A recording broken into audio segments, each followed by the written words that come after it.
Bienvenidos una vez más al Naranjero. El tema que hemos traído para el debate de hoy, por las referencias históricas que se tienen, se lleva debatiendo desde antes de la era cristiana. Se trata de la democracia, del famoso debate entre el demos y el kratos. Desde las primeras referencias helenísticas, en las cuales, con todas las matizaciones de esclavitud, falta de papel político en la mujer, se construyó una sociedad de iguales, hasta la superación del feudalismo durante la Revolución Francesa y de ahí al grito del pueblo durante la Comuna de París, han sido muchos los intentos de dar mayores libertades y papel político a un número creciente de personas. Naturalmente, con la caída del muro de Berlín y el colapso de los diferentes sistemas socialistas, se implanta una socialdemocracia que actualmente está en crisis y, por tanto, debemos preguntarnos qué significa la democracia, qué papel tiene la democracia hoy y aún si tiene algún sentido reivindicarnos como demócratas. Y para todo esto hemos traído un grupo de invitados, el cual son los verdaderos protagonistas del Naranjero, que han decidido venir con nosotros a debatir todos estos temas. A mi lado tenemos a Toni, que es empleada pública y coordinadora de Unión por la Tercera República Asturias. Gracias por acompañarnos, Toni. Gracias a vosotros por invitarme. Buenas tardes a todos. Tenemos igualmente con nosotros a Amador, miembro del CAR, Comisión de Acción Revolucionaria. Hola, buenas tardes, gracias. Tenemos con nosotros también a Manolo, médico y activista. Buenas tardes.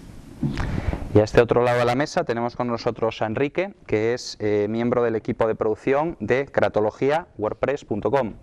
Hola, buenas tardes. Tenemos con nosotros también a Toni Gabaldón, que es economista, miembro de ATAC y responsable de ATAC TV. Buenas tardes.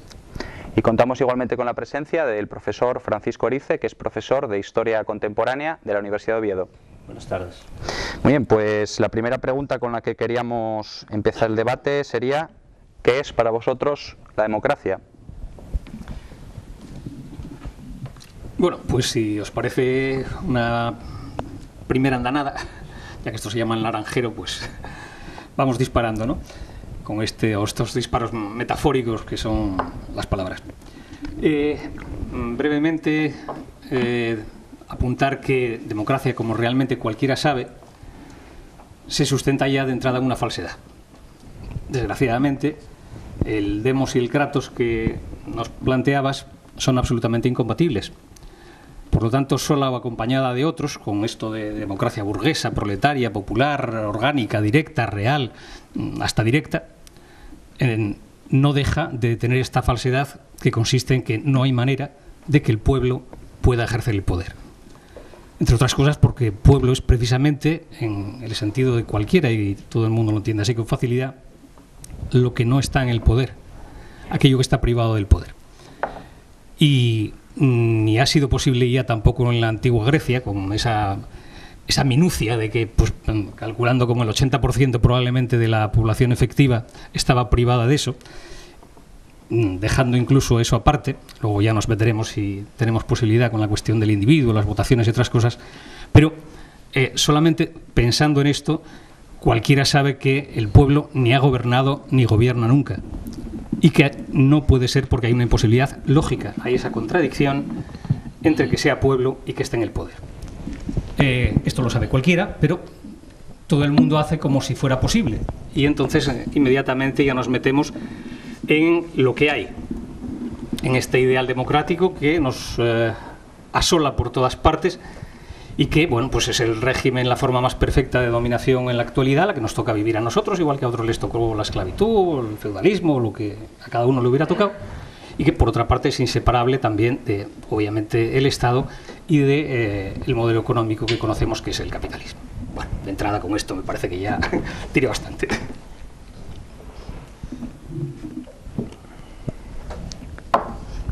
Bueno, yo discrepo en algunas puntualizaciones, como siempre, con mi amigo Quique.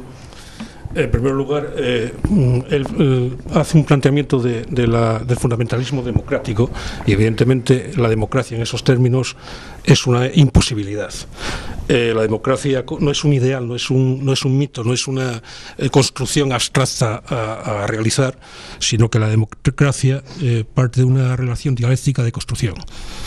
Si analizamos la historia contemporánea, desde la Revolución Francesa hasta nuestros días, vemos la relación que hay entre la burguesía que conquista digamos, el poder político una vez que se hace dueña del poder económico, y la relación que mantiene precisamente con la construcción de una supuesta democracia como mito. Es decir, la historia contemporánea desde la Revolución Francesa a nuestros días es la lucha entre el capital y la democracia. Es la demostración de la incompatibilidad de ambos términos. Clinton, en el debate del año 92 con el Bush padre, dijo una frase que se hizo famosa y que incluso Francisco Martín defendió incluso como título de un libro, que era "Es la economía estúpida la economía". En el fondo, la democracia es referido al planteamiento económico, es decir, la lucha económica. La democracia es lucha de clases. Y la democracia, Warren Buffett lo dijo ya claramente hace un par de años. Estamos viviendo una lucha de clases y en la cual estamos ganando por goleada. Es decir, el desarrollo el enfrentamiento entre una clase opresora y el conjunto del mayoritario de la población es precisamente como esa relación de democracia hace imposible precisamente la construcción de la democracia. El manifiesto comunista, Marx habla de la necesidad de la conquista de la democracia. El término democracia en el manifiesto comunista no es un término precisamente revolucionario, porque el manifiesto comunista hace un planteamiento precisamente de relaciones, de construcción de relaciones. Plantea precisamente la necesidad de conquistar por vía de proletariado la conquista del poder, y la conquista del poder precisamente para la construcción de la democracia como objetivo fundamental. Sí, yo creo que seguramente la mayoría de los que estamos en la mesa estamos de acuerdo en que la democracia funciona en cierta medida como un mito, ¿no? Es ese gran mito, ¿no? Hay un historiador recientemente ha fallecido, un historiador marxista británico, Hobsbawm, que decía que eso que llaman democracia da mucha menos leche, es una vaca que da mucha menos leche de lo que uno se piensa, ¿no? Y se utiliza constantemente como coartada de los países desarrollados, imperialistas, con respecto a los países pobres, dominados, subyugados, o como coartada de las desigualdades económicas y sociales y del dominio de unos pocos. Yo creo que eso es bastante cierto, ¿no? La democracia funciona como una ideología del fin de la historia, en cierta medida, ¿no? La historia ha alcanzado su culminación con el triunfo de la democracia liberal parlamentaria y la economía de mercado. Esa es democracia de mercado. Eso yo creo que es bastante evidente. Pero creo que cometeríamos un error si limitáramos a eso el alcance, el sentido y el interés que para nosotros puede tener discutir sobre la democracia, ¿no? Porque la democracia también es otra cosa. Y es un elemento fundamental, por supuesto, plagado de oscuridades, porque el concepto es muy confuso, eso no se puede negar, pero tiene mucho que ver con las esperanzas de autodeterminación, de dirección de la propia vida, individual y colectivamente, de sectores sociales importantes y significativos, ¿no? Ese sentido etimológico, más allá de las discusiones filosóficas de cómo se forma la voluntad colectiva, si es posible, si no es posible, etcétera, etcétera, es verdad que la aspiración a una sociedad autodeterminada, autogobernada, regida por la mayoría, en beneficio de la mayoría, es una aspiración que está ligada al desarrollo de los movimientos emancipadores contemporáneos. No voy a entrar ya en lo que son épocas anteriores. Por lo tanto, yo creo que si no tenemos en cuenta eso, si no tenemos en cuenta que la lucha por la democracia, con todas las matizaciones y todos los añadidos que se le pueden hacer, forma parte de los proyectos emancipadores contemporáneos, y que de hecho las conquistas que en orden a ese supuesto ideal o horizonte de futuro que puede ser la democracia se han ido haciendo son resultado de las luchas populares. Si no tenemos en cuenta eso, a lo mejor entendemos muy poco lo que estamos planteando, lo que estamos diciendo. Entonces la democracia no deja de ser en cierta medida esa aspiración que tiene que ver con la idea de la liberación, de la emancipación y de la autodeterminación colectiva, y en ese sentido creo que es perfectamente reivindicable y recuperable, ¿no? Sí, yo estoy de acuerdo con este planteamiento. Es decir, la democracia no deja de ser una utopía alcanzable. Lo que pasa es que lo que actualmente estamos padeciendo, entre comillas, no creo que podamos llamarlo democracia. Podemos ponerle más adjetivos, podríamos llamarle plutocracia, podríamos llamarle lo que queramos, ¿no? Es decir, está pervertido el sistema. El neoliberalismo, desde que cogió fuerza a partir de Thatcher y Reagan, o incluso antes, ¿no?, en todo su planteamiento post-keynesiano, lo que intenta es utilizarla para vaciarla de contenido, para dar una pátina de que justifique o legitime su estructura social. Y por eso dentro, por ejemplo, de nuestra Constitución hablamos de economía social de mercado, etcétera, etcétera, ¿no? Y la democracia es algo que tenemos que seguir trabajando, tenemos que buscar otra forma de montar nuestro sistema para no matarnos entre nosotros, para podernos defender, pero utilizando más patas, aparte de la democracia representativa, que es la neoliberal, utilizando la participación y utilizando la democracia directa, la elección y la posibilidad de revocación automática de los cargos cuando no hacen lo que tienen que hacer, cuando no están al servicio de quien tienen que estar, que es del pueblo.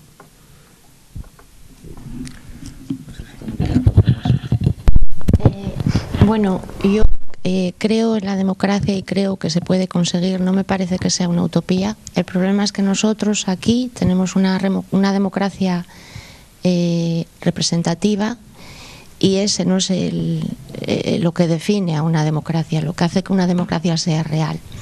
Entonces, en ese sentido, sí que habría que cambiar muchísimas cosas.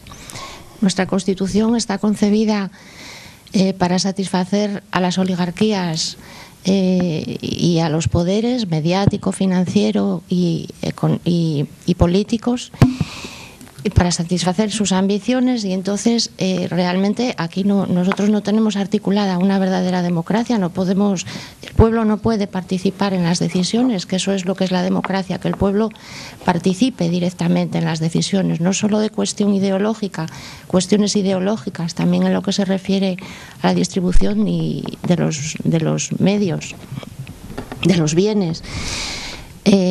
Hay algunos artículos en nuestra Constitución que aparecen ahí, pero que no están desarrollados, y entonces, en cuanto a la democracia directa, a la democracia participativa, pues por ejemplo, que sí que garantizarían que nosotros tuviéramos una mayor participación. Las iniciativas legislativas populares, que están limitadas, ninguna ley orgánica puede ser modificada porque hay una limitación ahí, y hay muchísimas cosas que se articulan en leyes orgánicas y cosas muy importantes. Los plebiscitos, los referéndums. Nosotros no podemos promover intentar hacer un cambio constitucional desde las bases. No podemos promover un referéndum, y aunque pudiéramos, no sería vinculante el resultado. Entonces, si esos mecanismos se articularan correctamente y se desarrollaran como deberían de estar, pues sí que podríamos intervenir más en las decisiones políticas. Por otra parte, también hay que señalar que nosotros estamos sometidos a la política neoliberal.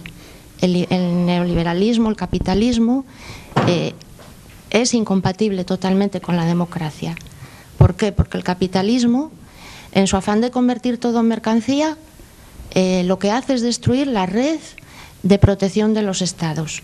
Y un estado justo se centra en la esfera pública, pone el mercado al servicio del pueblo y no pueblo al servicio de los mercados. Universaliza los derechos, garantiza la participación directa. Es un Estado laico, es un Estado, tiene una serie de... articula sus leyes para evitar la arbitrariedad, el caciquismo y la injusticia, y eso no es exactamente lo que está pasando aquí. Por lo tanto, nosotros no tenemos una democracia. Lo que pasa que, bueno, la gente dice, como desde siempre se dijo que aquí había una democracia, pero realmente no la tenemos, por muchos motivos que sería un poco largo no tenemos, si nos ponemos a analizar, no tenemos una democracia, no podemos participar, tenemos una ley electoral injusta, todos los sistemas están corrompidos, los poderes, no hay separación de poderes, el poder ejecutivo, el poder judicial es un brazo más del poder ejecutivo. Entonces, con toda esta corrupción, nosotros no podemos hablar de democracia. Pero no solo un brazo más del Poder Ejecutivo. Es decir, cuando hablamos de separación de poderes, está el legislativo, el ejecutivo y el judicial. Y hay otro cuarto poder que se puso después del caso Dreyfus en Francia, ¿no?, que fue la prensa como cuarto poder, como aquel que estaba poniendo los límites o criticando los excesos de poder. Los cuatro poderes están cooptados por el mismo poder, que es el sistema financiero. En este momento no hay cuatro poderes, hay un solo poder, que es el que los engloba a todos. Pero sí que hay un quinto poder, que es el de la sociedad civil. Es decir, nosotros tenemos que, esa palabra tan de moda, ¿no?, que viene de Sudamérica, que es la de empoderarnos, tenemos que ser conscientes de que de alguna manera somos los soberanos, somos los únicos capaces de legitimar un Estado. Pero tenemos que decirlo, tenemos que iniciar un nuevo proceso constituyente en este país. Tenemos que empezar a hablar ya de que el neoliberalismo no le tiene miedo al socialismo o al comunismo en absoluto, les da lo mismo, ni le preocupan los indignados, ni le preocupa el 15M. Lo que le preocupa es la sociedad unida diciendo, señores, hay que cambiar las reglas del juego. Y eso es lo que por donde tenemos que ir.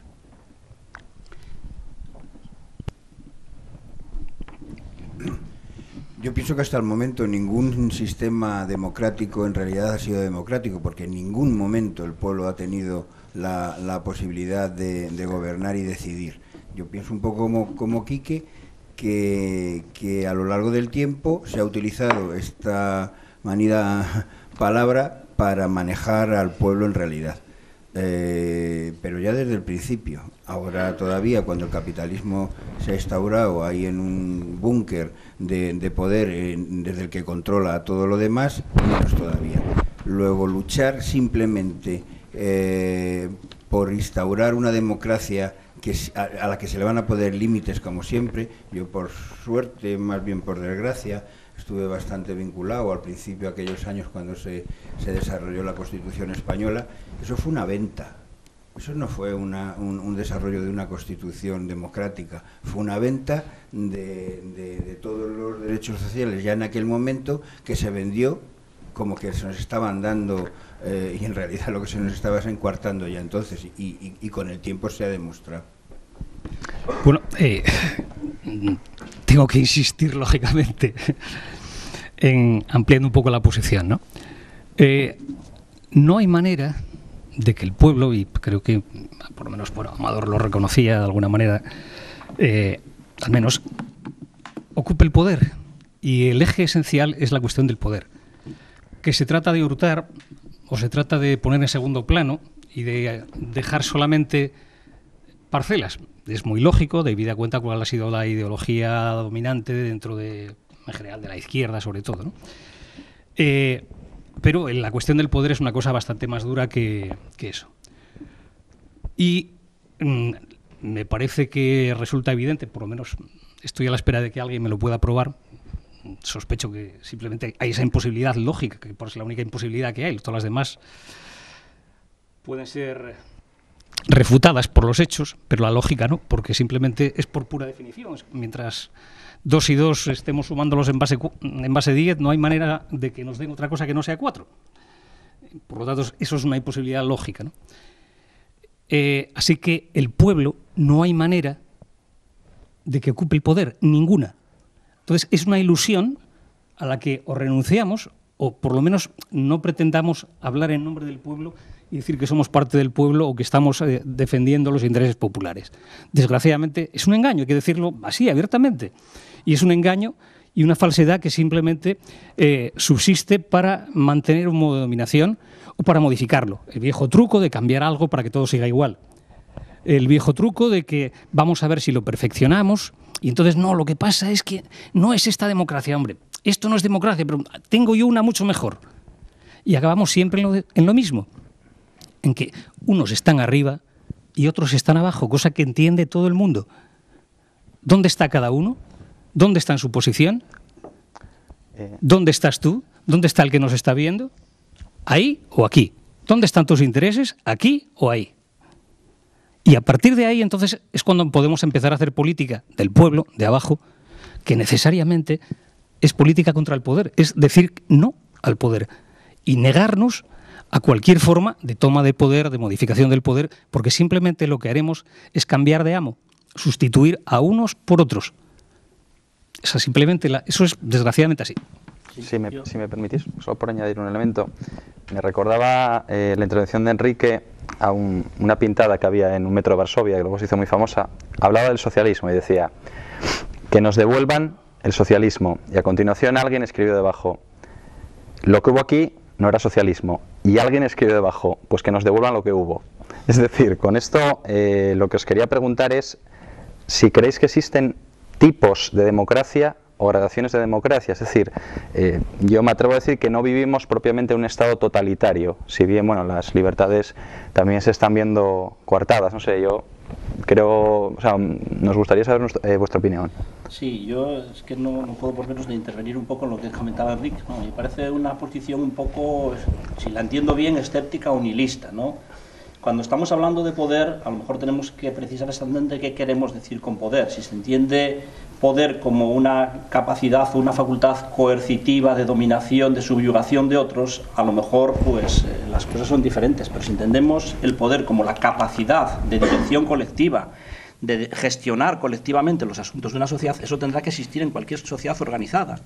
Y eso se puede organizar de maneras distintas, en beneficio de una pequeña minoría que toma las decisiones o en beneficio de una amplia mayoría, con mecanismos siempre susceptibles de ser perfeccionados, pero en definitiva en la línea de lo que entendemos genéricamente como la aspiración democrática, es decir, una sociedad autogestionada, una sociedad que dirija sus propios destinos. El problema es que ese concepto de democracia, que desde el punto de vista etimológico, desde el punto de vista de su planteamiento inicial, yo creo que va en esa dirección, se contradice con los condicionamientos de la vida real y sobre todo ha sido prostituido históricamente, identificando democracia con sistemas de dominación que mantienen determinadas formas o determinados procedimientos aparentemente basados en la decisión colectiva. Es la democracia procedimental, ¿no? Una democracia que se basa en que periódicamente hay elecciones, que existe un pluralismo en la posibilidad de constituir partidos políticos, etcétera, etcétera. O sea, que da una apariencia de que las sociedades se autogobiernan, se autorregulan, pero en el fondo esas sociedades supuestamente democráticas en cuanto que tienen unos procedimientos de decisión democráticos ignoran una serie de cosas o ocultan una serie de cosas. Por ejemplo, que las decisiones importantes se toman en otros ámbitos, que no son los públicos, las toman los poderes en la sombra, por así decirlo, fundamentalmente para simplificar los poderes económicos, pero a lo mejor no solo eso. O que una democracia se basa en nada menos que en instituciones tan absolutamente antidemocráticas en su esencia y en su desarrollo, pero que son la base misma de ese sistema, como son pues el ejército, como institución coercitiva que mantiene la cohesión de la sociedad en caso de peligro, las iglesias, que son esencialmente jerárquicas, la empresa, que es una institución de dominación y de jerarquía por su propia naturaleza, etcétera, etcétera. Es decir, ¿cómo es compatible una sociedad supuestamente democrática cuando las decisiones económicas se toman en las empresas, las decisiones militares se toman en los ejércitos que son jerárquicos, etcétera, etcétera? Entonces, de alguna manera, yo creo que de lo que se trata, y eso sí que es importante que lo rescatemos, es de ser capaces de diseñar una forma de organizarnos socialmente donde la mayoría pueda tomar decisiones con respetos y con garantías hacia las minorías, pero sobre la base de la igualdad. Y eso, evidentemente, yo creo que no es compatible con un sistema de desigualdad social y de dominación como es el capitalismo u otros que hayan existido históricamente. Pero ¿por qué no es realizable históricamente? ¿Por qué no? ¿Y por qué no se puede avanzar en esa dirección? Incluso dentro de una sociedad capitalista con todas sus imperfecciones. Podemos tener sistemas más participativos, más democráticos que nos permitan avanzar hacia la superación de esos obstáculos. Y uno de los obstáculos esenciales, evidentemente, es el sistema económico desigual y de dominación, ¿no? Pero yo creo que decir que el pueblo, por naturaleza, nunca va a tener posibilidad de decidir colectivamente sobre su propio destino, me parece una posición bastante pesimista, ¿no? Es que no he dicho eso, ¿eh? No he dicho eso. No he dicho eso, perdón. Hay una diferencia. He dicho que pueblo y poder son antagónicos. No he dicho, por lo tanto, no he negado la posibilidad, que no sabemos. O sea, yo desde luego, en fin, si queréis, un debate sobre el socialismo científico. La cuestión es que pueblo es un término totalmente metafísico.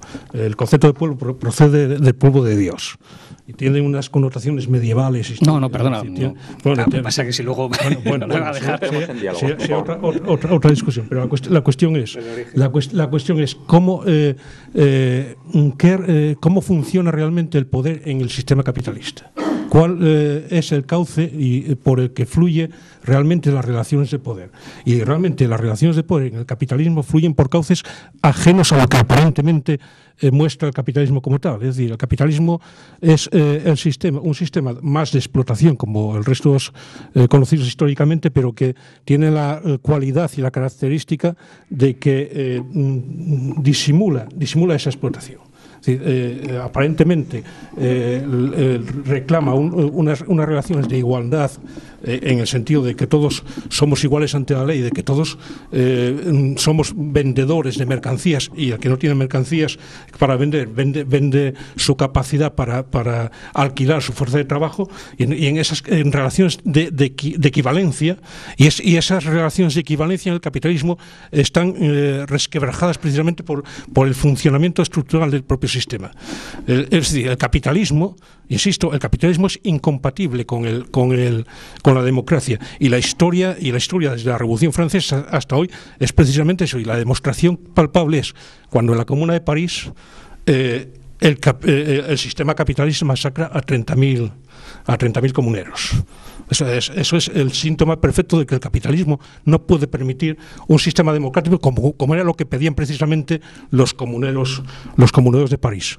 No existe realmente una máquina para medir la democracia de cada pueblo o de cada nación, pero sí existe algo que puede calibrar en cierto sentido cuando un país es más democrático o menos democrático, y es precisamente el grado de igualdad social que hay en cada país. Es decir, a medida que la igualdad se desarrolla o se incrementa, la democracia es un síntoma de que la democracia en el ámbito político funciona por unos cauces más o menos más eficientes.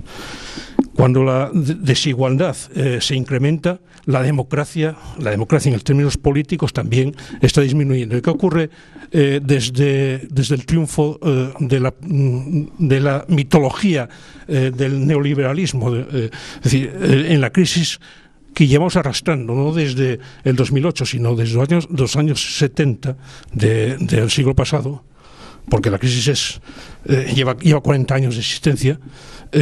El triunfo del neoliberalismo es precisamente la demostración palpable de que fracasan los modelos keynesianos o socialdemócratas para solucionar los problemas que la crisis del capitalismo genera.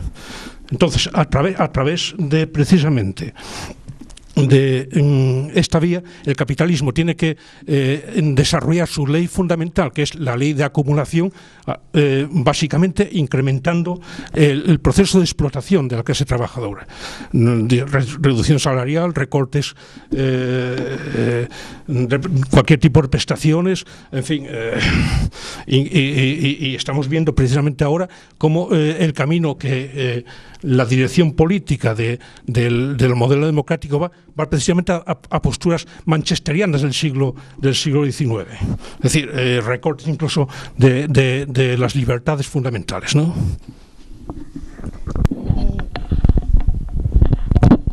Desde luego, mercantilizar es restar democracia. Pero yo quisiera, me niego a aceptar el mensaje pesimista y... Es que no he dicho pienso, puedo haberme confundido en la expresión, mirad, pero es que no soy ni optimista ni pesimista. Sí, que por favor, entremos en diálogos. Bueno, yo quisiera decir, verás, la Declaración de los Derechos Humanos en su preámbulo expresa claramente el derecho de rebelión al que tiene un pueblo cuando el Estado de Derecho se está incumpliendo. Y desde luego en este país se está incumpliendo, no ya de ahora se está evidenciando a causa de la crisis económica, pero esto ya empezó hace muchos años, ya empezó cuando se entró en Maastricht, cuando se firmó el Tratado de Lisboa, con la entrada en la OTAN. O sea que estas políticas, el resultado de esa política liberal está dando sus frutos y realmente son, es terrible a dónde nos están llevando. Pero desde luego quería hablar del derecho que tenemos de rebelión. Si hay sobre una idea suficiente masa crítica, realmente sí que el pueblo puede organizarse y ejercer el derecho de rebelión. todos juntos. Que hay que tener una masa crítica, es cierto, y los medios de comunicación en este país están todos manipulados por los grandes poderes y entonces hay información que no llega a la gente. Por ejemplo, la deuda, ¿por qué estamos pagando la deuda? Pues se hizo se modificó la Constitución, se reformó la Constitución sin informarnos de lo que se iba a hacer y de las consecuencias que iba a traer. Y ahora, por esa reforma, se está recortando derechos de nuestra sanidad, de nuestra economía, de los servicios sociales, de las pensiones. Todo eso ahora parece justificado, pero bueno, es que se hizo una reforma constitucional sin pedirnos permiso, sin preguntarnos. Es que son decisiones que hay que preguntar al pueblo, que no se pueden hacer sin preguntar al pueblo. En ese sentido, si hubiera una suficiente masa crítica y tenemos el deber de extender esos mensajes, de que lleguen a la gente, de que la gente se entere, y todos juntos ejerciéramos el derecho de rebelión, sí podríamos cambiar muchas cosas, muchas. Y de hecho los movimientos sociales en algunos aspectos sí que crearon esa masa crítica no suficiente, porque la idea que tienen no es la de ejercer el poder, era influir sobre el poder solamente. Pero es que realmente el pueblo sí puede ejercer el poder desde las bases, pero luchando de esa forma. Y de hecho en muchas ocasiones se dieron casos en los que se cambiaron cosas, porque no cambiaron cosas los sufridores del apartheid, por ejemplo, ejerciendo el derecho de rebelión, o Rosa Parks negándose a ir de pie en el autobús. Pues se consiguieron cosas, o los insumisos consiguieron pues no hacer la mili, y se consiguieron cosas, pero hace falta ejercer ese derecho de rebelión, y nosotros lo podemos hacer de muchas formas. No sé si me estoy enrollando, pero es que hay sobre la rebelión hay muchas cosas que decir. Hay formas de hacer la revolución. Desde luego nosotros no podemos ir a la calle con las armas, salir a las barricadas con las armas, porque no tenemos nada que hacer. Pero la revolución se puede hacer de muchas formas. Y una forma es eso, despertando conciencias y luchando contra el sistema desde nuestra humilde posición, negándonos, haciendo un boicot económico, por ejemplo, a las empresas que no son éticas, participando en las cooperativas sociales, en las iniciativas que hay de moneda social, como las ecosarsas. Pues eso, haciendo boicot a todas las empresas que tienen un comportamiento poco ético, como Inditex, como las compañías de gas que están enriqueciendo además a los mismos políticos que nos gobernaron. Por ejemplo, no consumir Coca-Cola, no ir al McDonald's, no entrar en las grandes superficies, comprar en el barrio, hacer las compras en el barrio, a lo de casa. Pues yo qué sé, es que hay muchísimas formas de hacer insumisión fiscal. Hay muchísimas ideas sobre cómo hacer, pero claro, tenemos que ejercer ese derecho todos juntos, todos intentar luchar contra esta barbarie que nos está pasando en este país, y que además nos engañaron ya desde un principio. Fue un engaño porque se nos impuso una monarquía parlamentaria.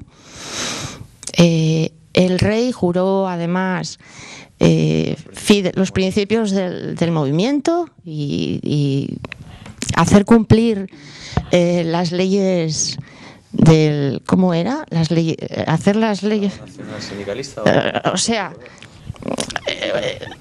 los principios fundamentales, ofreció fidelidad al movimiento nacional. Luego nos impusieron un presidente que era falangista y que había dirigido la reforma desde dentro del franquismo. Es que esto que tenemos aquí es una vergüenza. Pero ¿cómo se atreve a decir nadie que tenemos una democracia en este país? Dios mío. Y luego los mecanismos de participación que tenemos, ninguno. Todo corrupto, todo corrompido. Entonces, sí, tenemos derecho a ejercer ese derecho de rebelarnos. Y yo creo que en nuestra medida, en la medida de lo posible y de nuestras pequeñas posibilidades, debemos intentarlo. Perdón, si me permites, contesta, si quiere, Enrique, por alusiones. Vamos a ver. no formulo nada ni positivo, ni optimista, perdón, ni pesimista, porque eso son dos maneras de sumisión al tiempo, que es la manera esencial de otras cosas que tiene por abstracto el poder de matarnos.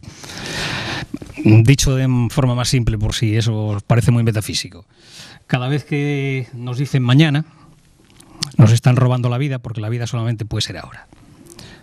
Ahora mismo, esto lo que está pasando, lo que estemos haciendo nosotros aquí, sea lo que sea, lo hacemos ahora. Si empezamos a hablar de mañana, ya estamos falsificando, ya estamos mintiendo. Así de fácil, porque mañana es, como todos sabemos, el día que nunca llega. Por lo tanto, las únicas posibilidades que hay son las que pasan cuando está sucediendo algo, porque esto tan inasible y misterioso que es el tiempo que pasa y ya no es cuando estamos. Pero bueno, eso en cuanto a lo del optimismo y el pesimismo. Por supuesto, en cuanto a rebelarse, vamos, líbreme quien pueda de ser yo el que ponga ningún obstáculo a esa cuestión. Ahora, ¿contra lo que nos rebelamos? Eso sí es lo que estoy tratando de apuntar. Porque cambiar para que todo siga igual, desde luego para ese viaje, vamos, yo no muevo ni una pestaña. Cambiar para que vengan otros, que es lo que se nos ha vendido hasta ahora. Se nos han vendido todos los experimentos sociales, el primero ya falso entre los griegos que inventaron el término. Bueno, pues no contribuyamos a esa falsificación, simplemente digamos no sigamos vendiendo mercancía averiada.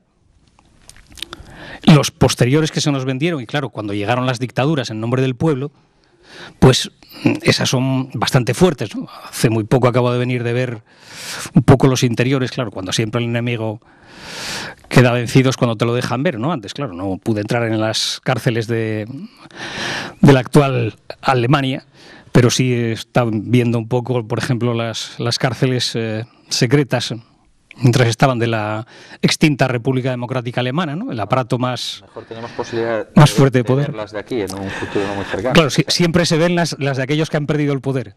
Las de los que están, no, evidentemente, ¿no? No pude entrar en las cárceles que todavía, aquellas de alta seguridad, donde se suicidaron los terroristas de las Brigadas Rojas, ¿no? Curioso, y hasta con armas de fuego. Sí, la Rote Arma Fraction. Bueno, sí. Entonces, bueno, se ven esas cosas, pero bueno, es bastante significativo. Entonces, lo del poder es bastante fácil. El alumno sabe quién representa el poder para él, el hijo sabe quién representa el poder para él. O sea, es algo más complejo y más profundo. Y desde luego, por supuesto, en la economía y en la política está bien claro. No hay forma de que haya, digamos, gobierno bueno. Podrá ser más o menos benévolo, podemos ponerle todos los parches que queramos, podemos hacer esto y aquello y lo demás allá, podemos ponerle calefacción a la cárcel, como se la hicieron, por ejemplo, en la cárcel secreta en aquellos días que estuve viendo. Claro, ¿quién se va a oponer? Hombre, pues sí, prefiero no pasar frío y prefiero que me dejen de torturar, como dejaron de hacerlo en un momento físicamente, sin duda. Pero ¿es eso todo? ¿Queremos que le den una mano de pintura a la cárcel? ¿O tratamos de pensar a ver si podemos vivir sin cárcel, a ver si hay vida? Que no lo sé, ¿eh? A lo mejor resulta que no la hay. Yo no prometo nada. Los que prometieron, y nos prometieron desde la avenida del Salvador, de alguna secta de esas cristianas, pues ya lo han hecho 2 veces y ya vemos cómo va. Y los que nos lo prometieron socialmente, ya vemos lo que hay. Si alguien se atreve a defender lo que hay, de lo que queda, o lo que hubo, pues que lo diga. Y que diga, queremos volver a donde estábamos, pero que entonces no engañemos a nadie diciendo, no, es que va a ser otra cosa lo nuestro. No, yo digo que no a eso. No a eso que hemos conocido, no a eso que estamos conociendo. Pero que sea no de verdad, claro. Que es no lo único que el pueblo sabe decir. Bueno, sí, si te importa. Bueno, yo un poco en conexión con las 2 últimas intervenciones, más o menos la primera nos ha referido a la parcialización de la lucha. ¿Nos interesa? ¿Nos merece la pena ir en contra de determinadas cosas muy concretas? Como decía aquí, que aunque las lleguemos a solucionar, vamos a suponer que las solucionamos, no van a atajar el problema de base. ¿No nos compensa mejor ir directamente contra lo que de verdad está desencadenando el problema? Ya sabemos todos lo que está desencadenando el problema, incluso es mucho más anterior al siglo XVII y al siglo XVIII. Seguramente cuando se empezó a crear el capitalismo con la clase burguesa, Pues eso es mucho más anterior, cuando se abolieron las leyes y los derechos de albarranía. A lo mejor lo que se hubiera tenido que hacer en ese momento es que la renta solo se pudiera obtener de una cosa, del trabajo, que no se pudieran obtener rentas de ninguna de las demás cosas de las que se están obteniendo actualmente, y así no habría acaparación, porque si de tu renta tú no puedes obtener beneficio, no acaparas. Si de tus propiedades inmobiliarias o en terrenos tú no puedes sacar renta, no puedes dejar de trabajar para vivir sin hacer nada, no te interesa acaparar. Seguramente a lo mejor habría que mirar esta faceta, ir directamente contra lo que produce el problema, no parcheando consecuencias. Creo que sería mucho más útil ir directamente contra la causa. Tenía la palabra. No, yo solamente contestando un poco a las dos intervenciones anteriores, es decir, la Constitución del 78 es la Constitución conocida como la de los restaurantes de 4 tenedores. Ahí se sentaron 5 personas representantes del poder e hicieron una Constitución por lo que les interesaba a ellos. Y el poder económico en absoluto cambió de manos. Las empresas del IBEX 35 siguen estando en manos de los franquistas, de los mismos que tenían el poder antes. Luego no ha cambiado nada. Por otro lado, la Constitución fue en el 78. Estamos ya con 35 años, ¿o no? ¿Qué ha pasado? Quiere decir esto que el 74% de la población no la pudo votar. Somos pocos ya los que estamos en cierta edad que podemos decir que votamos la Constitución. Luego, de alguna manera sí que hay argumentos, porque creo que toda generación tiene derecho a decidir su futuro, su presente y su futuro. Creo que sí que hay que tenemos base como para poder abrir un proceso constituyente. Ahora bien, este proceso constituyente tiene que ser un proceso constituyente. No puede ser otra vez que los partidos se junten y entre ellos reformen, modifiquen, hagan... No. Tenemos que pedirles desde abajo qué constitución queremos. Y para eso una asamblea constituyente es una asamblea sin partidos, es una asamblea de personas. Luego ya estructurarán un sistema de partidos o no, normalmente sí, porque creo que es la manera un poco donde se puede, no lo sé. Pero en este momento lo que tenemos que hacer es estar los movimientos sociales aquí arriba, estar los partidos y no solo los partidos, todo poder constituido, sindicatos, universidad, ahí abajo, escuchándonos lo que tenemos que hacer. Este proceso se ha iniciado en Latinoamérica. Se inició con la Constitución de Colombia del 91, ha seguido con Venezuela, ha seguido con Ecuador, ha seguido con Bolivia, y es algo que aquí nos choca porque no es la misma situación. Nosotros estamos estábamos altos y vamos para abajo, y ellos estaban bajo y están para arriba. Es decir, pero tenemos que entender que tenemos de verdad que exigir la apertura de un proceso constituyente sin partidos políticos, del pueblo. Y tenemos que, en todos los movimientos sociales, en todas las asociaciones, todos tenemos algo que aportar. Y tenemos que empezar a debatir en cada grupo, creando grupos constituyentes en todos los sitios para hablar de qué constitución queremos en cada una, para luego ir a esa asamblea constituyente a hacer una nueva constitución. ¿Cómo se abra? Es muy difícil. La constitución actual tiene bloqueadas todas las puertas de entrada. No puedes modificar, salvo que tengas las 3/4 partes del Congreso, que a su vez luego tienes que tener las 3/4 partes del Senado, luego tienes que irte a una disolución de las Cortes, tienes que volver a nuevas votaciones, tienes que tener otra vez las 3/4 partes, es decir, es imposible. Pero hay vías legales y sobre todo lo que tiene que haber es una presión social muy fuerte. En Chile en este momento, siguiendo por Latinoamérica, en Chile en este momento ha habido elecciones generales, ha ganado Bachelet. Bachelet ha ganado con un 20 y pocos % de los votos. ¿Por qué? Porque más de la mitad de la población no ha votado, no ha ido a votar, porque está desengañada de la política. Y la gente que ha ido a votar, el 8% de los votos escrutados, tenían arriba en la papeleta 2 siglas, AC, Asamblea Constituyente. Le están pidiendo que inicie una Asamblea Constituyente en Chile, porque tiene una constitución como la nuestra, hecha por Pinochet en el año 80. En Brasil, la gente le está pidiendo a la Dilma Rousseff Asamblea Constituyente. Ese es el camino que tenemos que empezar a seguir en todos los sitios. Tenemos que crear nuestras propias reglas del juego. Ahora bien, hacen falta ciudadanos para que haya democracia. Sin ciudadanos no hay democracia.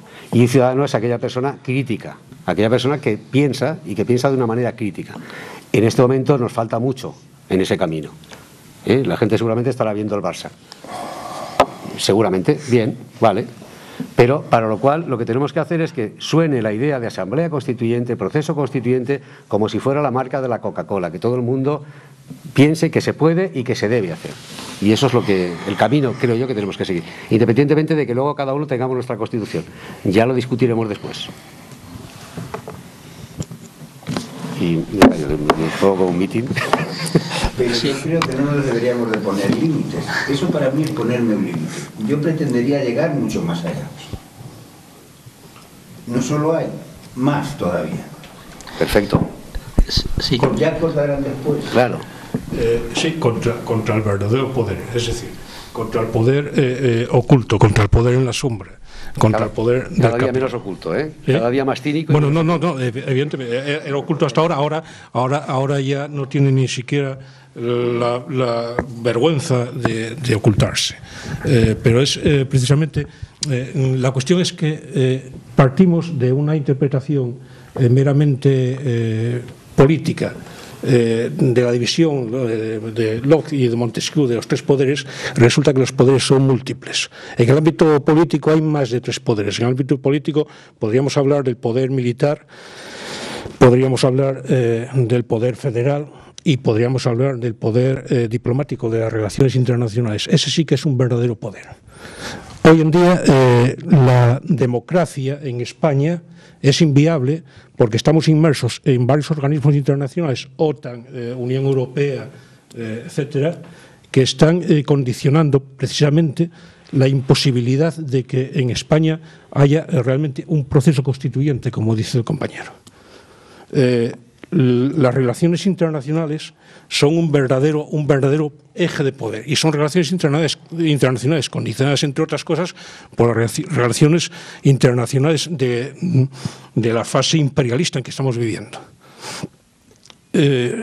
Evidentemente Manolo hablaba de que tendría que acabarse con el tema de la acumulación. Si se acabase con el tema de la acumulación, estaríamos en otro modo de producción distinto al modo de producción que tenemos.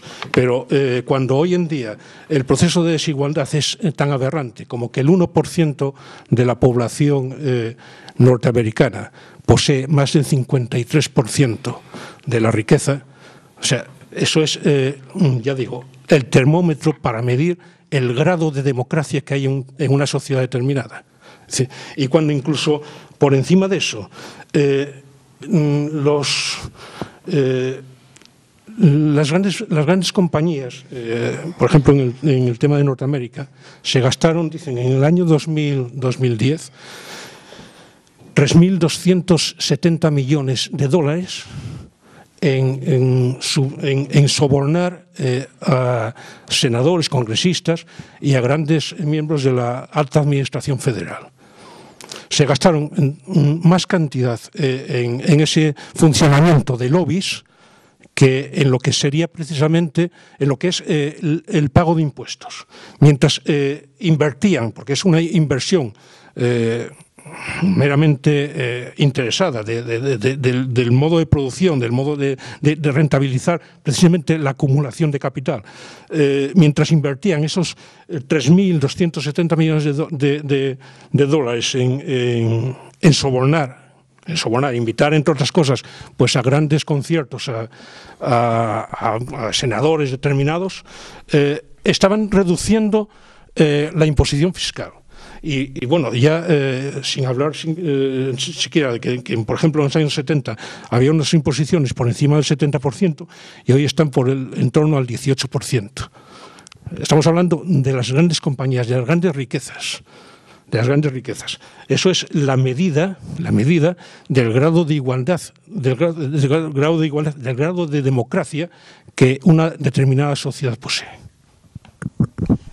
Sí, yo creo que el problema de un debate de estas características es que el tema es tan amplio y tan diverso que estamos a lo mejor mezclando planos y cosas diferentes, ¿no? O hablamos de las perspectivas de abrir un proceso constituyente en la España de hoy o en la Cataluña de hoy, que también se habla de otra manera de un proceso constituyente, o estamos hablando del concepto de democracia, y a veces es difícil centrar un poco el debate, ¿no? Y yo, con lo que voy a decir yo tampoco lo voy a centrar, a lo mejor lo descentro más, ¿no? Vamos a ver, yo creo que lo primero que habría que abandonar es la idea de democracia frente a no democracia, ¿no? Es decir, la idea de una especie de absoluto, de visión perfecta, utópica de lo que es una sociedad autogestionada en el sentido más amplio, donde todo el mundo decida, donde se forme una voluntad colectiva pura e impoluta, eso seguramente es inviable desde el punto de vista del funcionamiento de una sociedad. Todas las sociedades humanas, existan como existan, van a ser perceptibles, siempre van a tener imperfecciones. Pero si es una aspiración, es un ideal, es una concepción del funcionamiento de la sociedad determinada, y yo creo que eso es lo que está detrás de la aspiración o de la esperanza democrática, ¿no? Es decir, ¿por qué no podemos tomar nuestras propias decisiones? ¿Por qué no podemos decidir colectivamente sobre nuestros problemas? Entonces, yo estoy de acuerdo con lo que dice Amador, por ejemplo, ¿no? Una sociedad desigual no puede ser democrática, en absoluto. Cuando existe desigualdad económica es imposible. Cuando existe desigualdad de acceso a los recursos económicos o de otro tipo, tan flagrante, es imposible que funcione algo mínimamente democrático.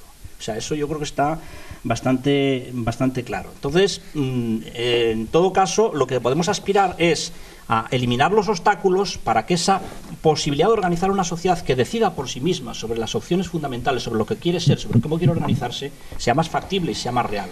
Entonces, la democracia procedimental, sin más, a mí tampoco me sirve. Yo creo que tiene que haber una democracia sustantiva. Y eso solo puede basarse en una sociedad igualitaria. En eso, de acuerdo. Si pasamos de ese plano a los problemas de la sociedad española de hoy, yo creo que la cuestión es otra. Es decir, lo que estamos planteando nosotros no es, como no existe una democracia en España, ¿por qué no existe una democracia en España? Bueno, pues tampoco existiría entonces en Francia, en Italia, en Estados Unidos. Yo no creo que la democracia española sea peor, entre comillas, la democracia española que la de Estados Unidos, o la de Alemania, o de Francia, son iguales, son bastante parecidas, ¿no?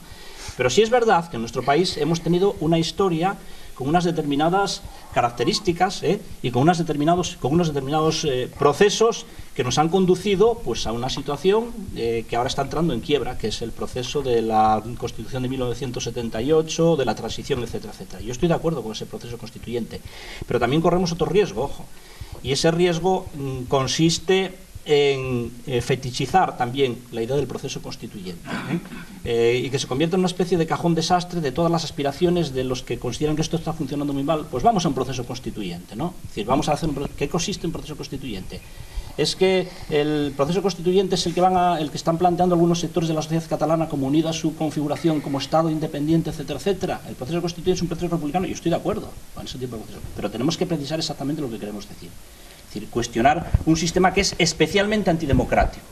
Y desde luego un avance de un proceso constituyente hacia la Tercera República me parece que es un avance importante y hay que trabajar en esa línea, pero sabiendo que la aspiración a la democracia es en definitiva la aspiración a la transformación social, a la emancipación colectiva, ¿no? Y ahí está la lucha por la igualdad. A mí me parece que ese es el eje de la cuestión, ¿no? Y luego vamos a dar pasos. Y uno de los pasos es precisamente ese proceso constituyente donde eliminemos algunos de los lastres que nos tienen especialmente atenazados, ¿no? Pero en definitiva el objetivo final yo creo que tiene que ir más allá, y es la idea de una sociedad de hombres y mujeres libres e iguales, que es en definitiva una sociedad democrática. Yo creo que no hay otra forma mejor de definir una sociedad democrática, una sociedad de hombres y mujeres libres e iguales. Bien, vamos a tener que ir concluyendo ya porque se está acabando el tiempo, entonces os pediría que entrases ya en la fase de conclusiones. Empezamos, si queréis, por esta lado de la mesa, por Manolo.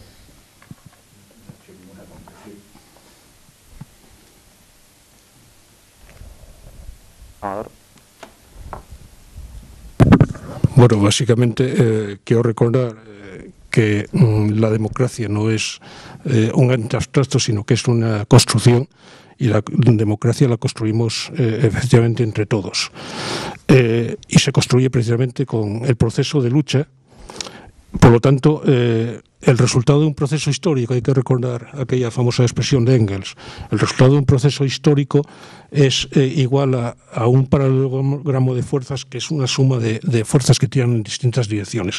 Por lo tanto, todos los que estamos aquí y todos los que nos están viendo son responsables del resultado histórico que estamos construyendo. Por lo tanto, no podemos lavarnos las manos y decir que esto no va con nosotros, porque si construimos y si avanzamos hacia más democracia, o hacia un proceso más democrático o menos democrático, más igual o menos desigual, depende precisamente de que tomemos parte, que nos mojemos las manos y que nos manchemos las manos precisamente en la lucha, y es responsabilidad directa de todos. Porque si no, estamos caminando hacia lo que el modelo del capitalismo actual, salvaje y desbocado, nos está llevando. Es decir, hablando constantemente de democracia, está construyendo un proceso de plutocracia, es decir, el poder de la minoría muy minoritaria, de los muy ricos. Y no solamente un proceso de plutocracia, sino que llegaríamos a hablar incluso de un proceso de cleptocracia. Entonces sería el proceso del robo descarado de la minoría más minoritaria frente al conjunto y a la mayoría de la población.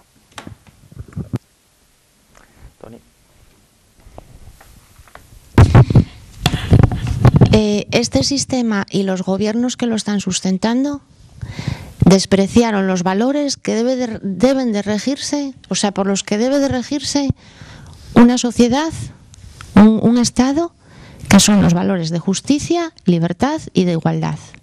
Nuestra propia Constitución, simplemente leyéndola ya vemos que en ella no aparecen esos valores.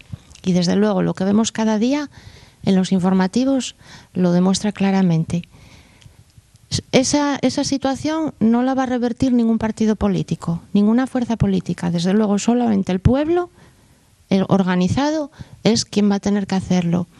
Y desde luego yo estoy por la ruptura total con la Constitución del 78, pero hay que trabajar en todos los frentes, hay que intentar luchar en todos los frentes, en el institucional, que sabemos que no va a tener ninguna salida, y en el que no lo es.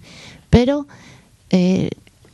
por un motivo muy claro, porque hay que crear esa masa crítica necesaria que necesitamos para luego ejercer todos el derecho de rebelión juntos. Bueno, no pretendo conclusión ninguna, porque concluir es morirse, y espero que siempre el diálogo y la palabra sigan, que es lo que, si tiene alguna posibilidad, es capaz de seguir diciendo que no una y otra vez, impenitentemente, y decir que no al poder bajo todas sus formas. Especialmente importante me parece el no separar el económico del político, lo que fue tal vez hace ya bastantes años una ingenuidad, podríamos haberlo considerado así. Hoy desde luego ya demostrado que vamos incluso hasta la tercera generación hereditaria en las democracias socialistas más avanzadas, o sea, los que han conseguido ya llevar 3 generaciones en Corea del Norte, por ejemplo, lo cual es de mucho éxito, pues nos demuestra bien a las claras que por ahí no, que no hay manera, por mucho que nos inventemos la degeneración y la burocratización y cualquier otra cosa similar, de que no se puede separar la lucha contra el capital de la lucha contra el Estado. El Estado y el capital han contraído un delicioso enlace matrimonial hace mucho tiempo, y tratar de separarlos y pensar que se puede combatir al capital ocupando el Estado no es ya una ingenuidad, sino simplemente es una mentira aberrante. Y o nos desentendemos de ello o mal vamos. O esas bien intencionadas expresiones de deseo, de libertad, etcétera, que yo por lo menos desde luego no sé lo que es. Lo único que sé es la cadena, que eso es lo que conozco, y por eso, contra lo que digo que no, veremos si luego es posible acabar con ella o no. Garantía ninguna. Yo no pierdo la esperanza de que sea posible.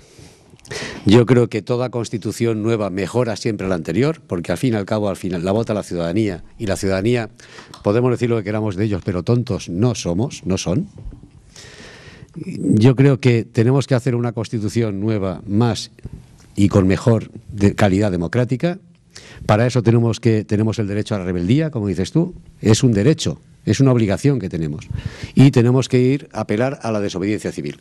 Tenemos que empezar cauces para empezar a decirle al poder que hasta aquí hemos llegado. Hay muchas vías, lo que tenemos que hacer es ser muchos, con lo cual tenemos que ponernos de acuerdo muchos, tenemos que trabajar en profundidad, unos con otros, mirar lo que nos une, intentar aparcar lo que nos diferencia, que ya tendremos tiempo de verlo, y empezar un camino todos juntos a cambiar las cosas.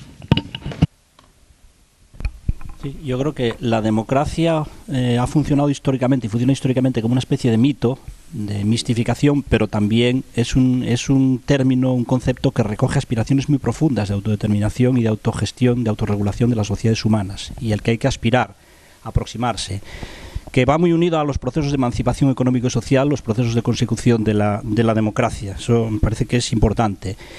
Hay dos elementos que la aspiración democrática, en el sentido más genuino, tienen, evidentemente, que es por una parte la capacidad de tomar decisiones colectivamente, de una manera donde se respete la voluntad y la posibilidad de participar de todos, y por otra parte las libertades públicas asociadas a esa capacidad de tomar decisiones. Creo que las dos cosas están siendo tremendamente cuestionadas y tremendamente agredidas por el neoliberalismo imperante en estos tiempos. No solamente las decisiones están cada vez más lejanas de las posibilidades de los ciudadanos, porque las toman poderes ajenos a los mismos, sino que también las libertades están cada vez más restringidas, por una razón fundamental. Lo decía un dicho latinoamericano, ¿no? Si alguien te quiere registrar los bolsillos, primero tiene que atarte las manos, ¿no? Y eso es lo que está sucediendo en estos momentos. El gran expolio va acompañado de una restricción progresiva de las libertades. En nuestro país y en el contexto en el que vivimos, la apertura de un proceso constituyente que acabe con el malhadado sistema de la transición me parece que es la vía, la táctica oportuna. Dentro de ese proceso, que tiene que ser un proceso más amplio de emancipación, de autoorganización humana, de transformación económica, social y también política democrática. Pues muy bien, esta edición del Naranjero llega a su fin. No sabemos muy bien si la idea de democracia todavía se sigue manteniendo en el mitos o ya ha entrado dentro de logos. De todas formas, creemos que se han lanzado una serie de ideas fuerza y de cuestionamientos que las personas que siguen el Naranjero les pueden ayudar a seguir trabajando y a seguir cuestionándose muchas cosas. Y acabamos con una frase del autor estadounidense Charles Bukowski, el cual, en mi opinión, ejemplificó claramente la alienación y la frustración que sentía la clase trabajadora norteamericana en aquella supuesta democracia liberal. La diferencia entre dictadura y democracia es que en democracia hay que votar antes de cumplir las órdenes. Salud y hasta el próximo programa.